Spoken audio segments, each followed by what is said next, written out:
High বন্ধুরা, good morning সকলকে। দেখো ঘড়ির কাঁটা এখন 5টা বাজতে 10 মিনিট, 5 মিনিট বাকি। আর এই সুন্দর ভোরের আলো তোমাদের সাথে শেয়ার করলাম বন্ধুরা। আমার খুব ভালো লাগছিল, তাই তোমাদের জন্য শেয়ার করলাম।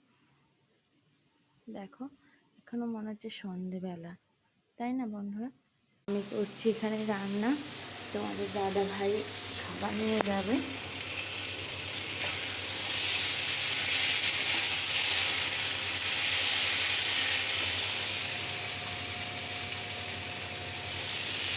চা হচ্ছে, আর এখানে হচ্ছে ভাত। ডাল সেদ্ধ করা হয়ে গেছে, এখানে জল গরম বসিয়েছি। আর এখানে বেসন বড়া দিয়ে আলু দিয়ে তরকারি হবে।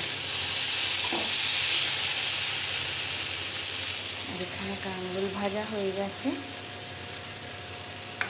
সকলকে জানাই গুড মর্নিং। সবাই ভালো থেকো, সারাটি দিন খুব ভালোভাবে কাটিও।